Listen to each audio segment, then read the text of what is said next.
Ontem o Senhor me inspirou essa palavra, eu queria continuar falando sobre ela. Ontem eu compartilhei com os irmãos lá no comunhão no grupo familiar. Quem estava no grupo familiar, você vai ouvir de novo essa mensagem. É segurança para nós. Ela é importantíssima para a nossa caminhada cristã. E como a gente tem falado sobre o princípio, né? Princípio do elevador, princípio da lente, eu quero falar sobre o princípio da convicção.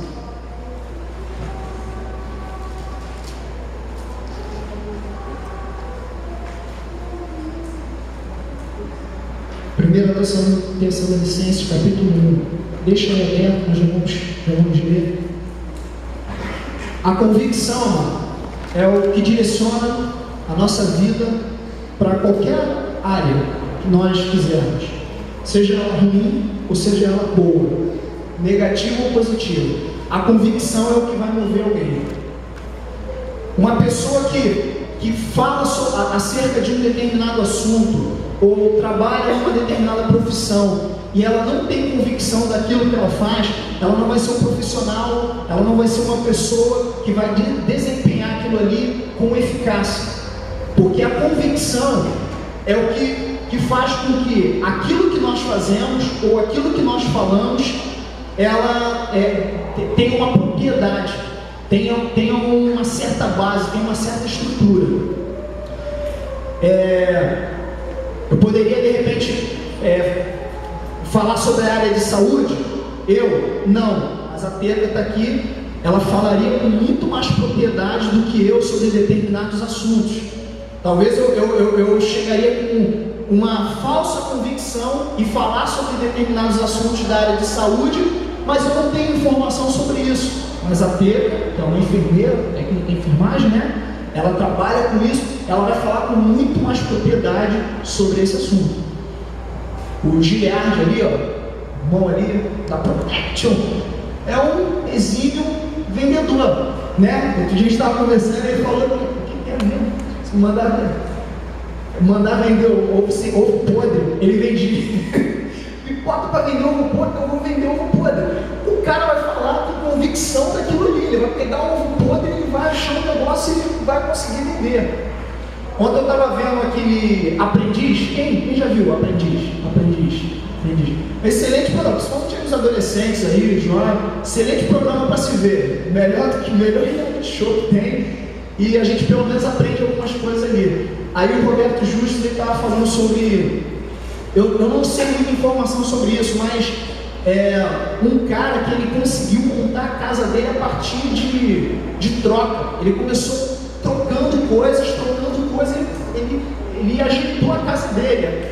Tamanha convicção e poder de persuasão que aquele cara tinha. Ele conseguiu fazer isso, ele escreveu até um livro sobre como é que funcionou o processo disso. A convicção é que vai definir a forma como nós vamos andar. E nós estamos trabalhando essas quartas-feiras sobre vencendo com as pessoas. Amado, a gente pode utilizar frases, ter frases assim que definem a nossa vida. Existem muitas frases que eu gosto.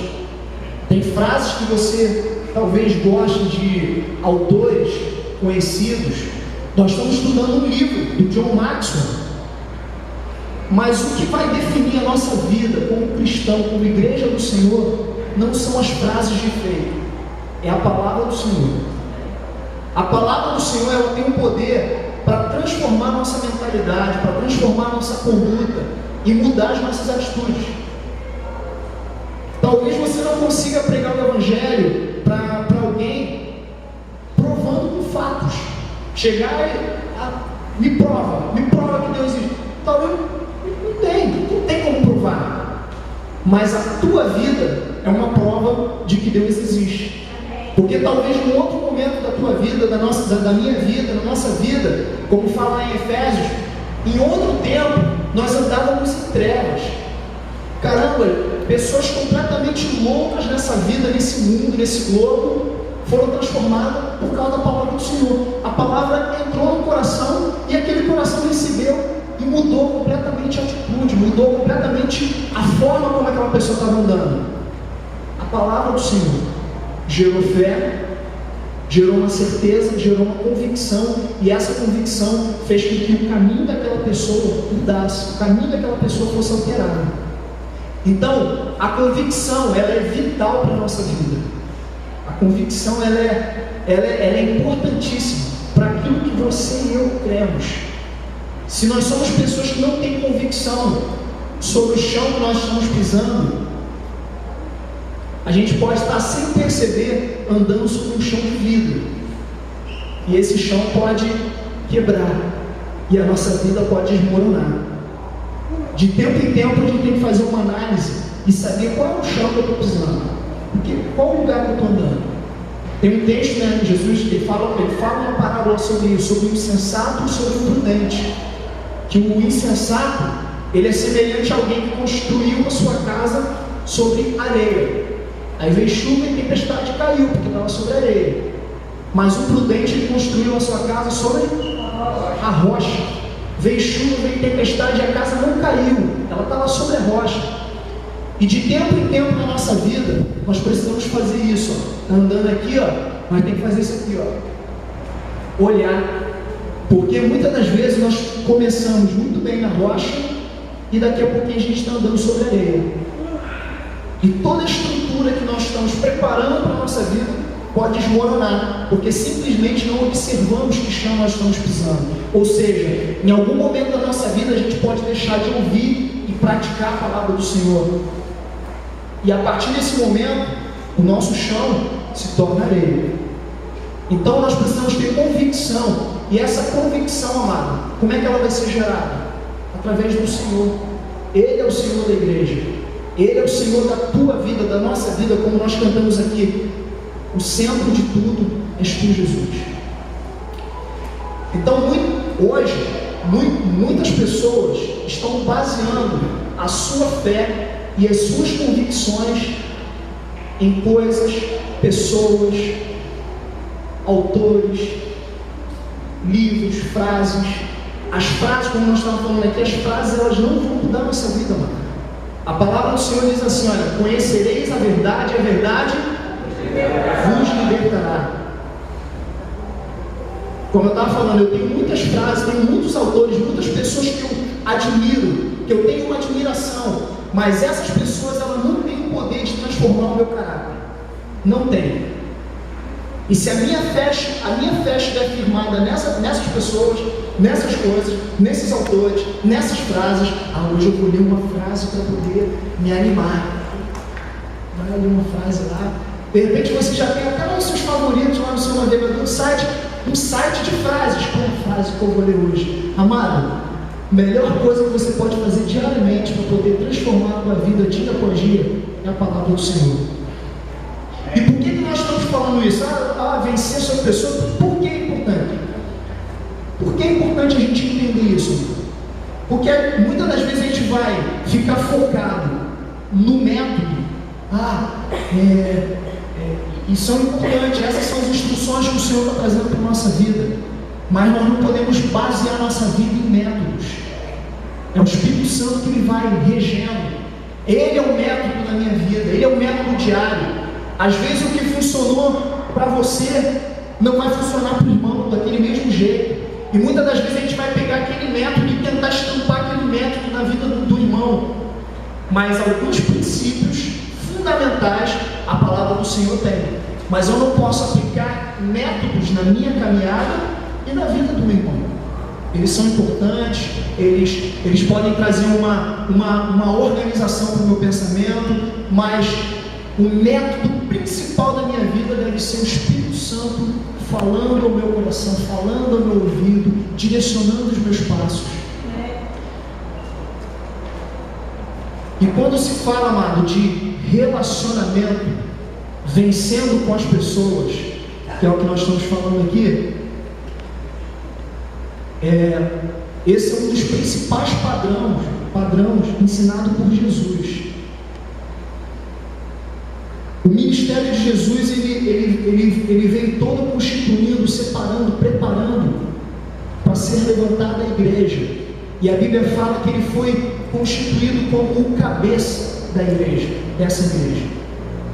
Mais tarde, o apóstolo Paulo vai ser usado por Deus e trazer um conceito sobre o corpo de Cristo, trazendo essa ideia de que a igreja é comparada ao corpo, que tem muitos membros, e todos os membros trabalham para um bem só, do corpo todo. Aí Paulo fala que alguns membros estão à mostra, outros não. Entender como eu devo me relacionar é a principal missão da igreja. Principal. Jesus exerceu o ministério dele falando com pessoas. O ministério todo de Jesus foi lidando com pessoas. E como nós seremos diferentes do nosso mestre, daquele que nós cantamos aqui, que é o centro da nossa vida? Por isso eu orei, Senhor, que não seja só de palavra, porque às vezes declaramos com a nossa palavra, nós choramos, nós ficamos emocionados, mas a nossa vida não age na direção dessa palavra. Amado, isso precisa ser transformado aqui dentro de mim primeiro. Método não vai fazer você se relacionar melhor com o teu irmão. Somente o Espírito Santo é capaz de produzir fé e amor necessário para você e eu suprirmos a igreja do Senhor como corpo de Cristo. Suprir de forma natural, mano. Só o Espírito Santo pode fazer isso na minha vida e na sua vida. Acompanhe comigo a história dessa igreja, que é uma igreja assim, que eu acho sensacional, e eu acho tremendo que o apóstolo Paulo fala aqui no início dessa carta a respeito dessa igreja. Acompanha comigo a partir do versículo 2, 1 Tessalonicenses, capítulo 1, versículo 2, a partir do 2. Sempre agradecemos a Deus por todos vós, mencionando-vos em nossas orações, recordando-nos constantemente na presença do nosso Senhor, Deus e Pai, do vosso trabalho, que resulta da fé operosa, do amor fraternal, abnegado e da perseverança que vem de uma convicta esperança em nosso Senhor Jesus Cristo. Reconhecendo, irmãos amados de Deus, que fostes eleitos por Ele, porque o nosso Evangelho não chegou a vós somente por meio de palavras, mas igualmente com poder no Espírito Santo e em plena certeza de fé. Sabeis muito bem como procedemos em vosso benefício quando estávamos convosco. De fato vos tornaste nossos discípulos e do Senhor, pois apesar de muito sofrimento, recebestes a palavra com alegria que vem do Espírito Santo. Dessa forma vos tornaste um padrão de fé para todos os crentes que estão na Macedônia e na Acaia. Porquanto a partir de vós, não somente a palavra do Senhor foi proclamada na Macedônia e na Acaia, mas também a vossa fé em Deus tornou-se conhecida em todos os lugares, a ponto de não ser necessário que acrescentemos mais nada a isso, porque todos eles relatam de que maneira fomos recebidos por vós e de que maneira vos converteste dos ídolos a Deus, para servirdes ao Deus vivo e verdadeiro, enquanto aguardais do céu seu Filho, a quem Ele ressuscitou dentre os mortos, Jesus, que nos livra da ira que certamente virá. Paulo dá uma orientação, começa a dar orientação a essa igreja. Eu compartilhava com os irmãos ontem lá, que essa igreja ela recebeu com tanta convicção a palavra, que eles já esperavam no Senhor Jesus, tipo assim, agora vai. Agora vai. Eles estavam esperando o Senhor Jesus a qualquer momento. Eles viviam dessa forma. E por viverem dessa forma, alguns começaram a largar o trabalho, não queriam mais trabalhar. Começou algumas coisas desajustadas. A fé deles, a convicção deles era muito lícito, era muito verdadeiro. Mas Paulo começa a escrever para eles, dando algumas direções. Calma aí, irmãos, não é assim não. Ainda tem algumas coisas para acontecer. E Paulo vai escrevendo essa carta, vai escrevendo as cartas, orientando essa igreja como eles deveriam viver. Mas o destaque dessa igreja é o que ele fala aqui no início. Essa igreja eles receberam a fé de uma forma tão tremenda, que eles se tornaram padrão, eles se tornaram um modelo. No finalzinho do versículo 3, ele fala assim, constantemente na presença do Senhor, no vosso trabalho que resulta da fé operosa, do amor fraternal, abnegado e da perseverança que vem de uma convicta esperança em nosso Senhor Jesus Cristo. Era uma igreja convicta. Eles sabiam quem eles eram, eles sabiam quem era o Senhor deles. E Paulo fala aqui sobre o sofrimento no versículo 6. De fato vos tornaste nossos discípulos e do Senhor, pois apesar de muito sofrimento recebeste a palavra com alegria que vem do Espírito Santo. Não foi na molezinha, não foi na molezinha. E vai aqui uma dica para nós, como igreja do Senhor. Fala para o teu irmão assim, olha, Deus não quer te deixar confortável. Uma grande mentira que tem sido semeada nesse presente século, e a igreja tem assimilado, é que para servirmos ao Senhor, nós vamos ficar confortável. Mentira de Satanás. Mentira, você não vai ficar confortável. A palavra do Senhor, ela é tão radical, que ela incomoda a gente.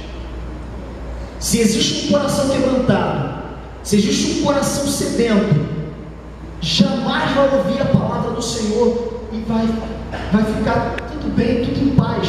Vai entrar em crise.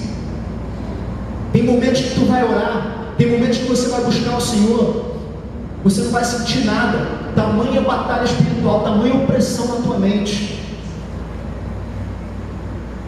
Não sei se você já passou por isso, mas você começar a levantar-se em fé, porque você sabe que o Senhor está naquele lugar, e você começa a se posicionar em fé, e você começa a orar, aí você começa a discernir, você levanta, estende a tua mão e começa a repreender. Cala a boca, inferno, mas não vai ser confortável. Muitas das vezes o Senhor vai colocar diante de nós aquilo que é a vontade dEle para a nossa vida, e vai ser completamente contra aquilo que nós temos como padrão para nós, aquilo que é padrão na nossa mente. Não, porque eu creio assim. A mensagem do Evangelho, em outras palavras, chega assim para a gente, assim, tô nem aí. Essa é a realidade. Quer viver? Viva. Não quer? Vai para lá.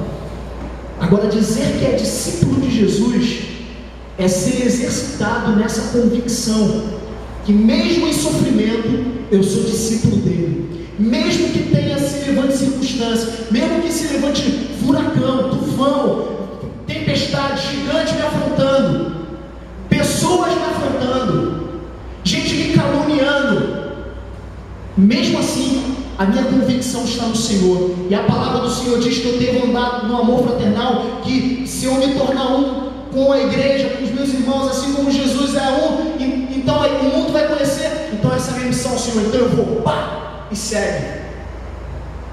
A mensagem do Evangelho, ela não tem nenhuma intenção, amado, nenhuma intenção de chegar pra gente e falar, tá difícil, né? Coitadinho dele, tá passando dificuldade em casa, tá sendo perseguido no trabalho, que dó. A mensagem do Evangelho não vai fazer isso na gente. A mensagem do Evangelho vai vir arrebentando tudo, quer você e eu queiramos ou não. Eu jamais vou poder ser uma igreja modelo, alguém que fala em nome do Senhor, pregando o Evangelho, a fim de fazer discípulos.